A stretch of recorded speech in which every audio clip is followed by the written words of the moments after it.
ល្ងាចនេះខាងក្រមអ្នកច្បាប់អន្តរជាតិមកដែលយើងត្រូវឲ្យធ្វើការពារយើងត្រូវទទួល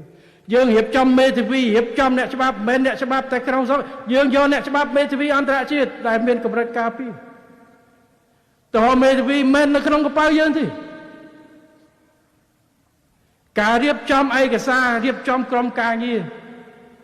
ថ្ងៃមុនគ្រាន់តែប្រកាសសមាជិកភាពក្រុមការងារយើងមានគ្រប់វិស័យមានអ្នកខ្លះចេញមកថារៀបចំក្រុមការងារនឹងបំបងបាយទៀតហើយគេយកតែ3នាក់បានហើយយកទៅធ្វើរឿងប្រទេសជាតិមួយទាំងមូលគេធ្វើដោយការងារម៉ត់ចត់ជាកម្លាំងសរុបច្បាប់ប្រើដល់ស្ថាប័នក្រសួងរដ្ឋមន្ត្រីក្រសួងយុតិធម៌រឿងការទូតប្រើទៅដល់រដ្ឋមន្ត្រីការបរទេសដែលជាប្រធាន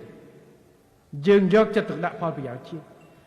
យើងមិនថយក្រោយទេយើងយកដោយសារអីដោយសារនេះគឺជាដំណោះស្រាយដែលធានាបាននៅសន្តិភាព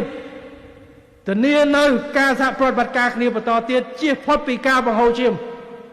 ដើម្បីដណ្ដើមនៅអ្វីដែលមិនពិតប្រាកដមិនច្បាស់លាស់ជាកន្លែងដែលនៅវិវាទបន្សល់រាប់រយឆ្នាំហើយជាពិសេសនៅពេលកន្លែងទាំង4នេះគឺត្រូវបានប្រកាសដោយភាគីម្ខាងថាជារបស់គេទៅហើយទាំងអ្នកដឹកនាំនយោបាយទាំងកងទ័ពគេថាចង់បានមកវាយគ្នាយកទៅអញ្ចឹងបានន័យថាជាចំហគេប្រកាសថាអានឹងរបស់គេទៅហើយទោះបីជាកន្លែងនឹងជាកន្លែងកំពុងតែមានវិវាទក៏ដោយ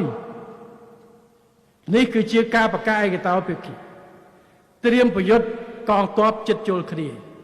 អញ្ចឹងដំណោះស្រាយធ្វើម៉េចវាយគ្នាដូច2008 2011យើងធ្លាប់វាយហើយត្រឹមតែមកចរចាគ្នាដកថយដដែលស្លាប់របួសប្រមាណទាំងអីអញ្ចឹងយើងមិនចង់ទៅអញញ៉ៃវាយម្ដងនឹងហើយផ្អាក5ឆ្នាំក្រោយវាយទៀតតើទៅរួចទេយើងចង់បញ្ចប់វាតែរលអ្នកទី3គឺតុលាការយុត្តិធម៌អន្តរជាតិតែម្ដង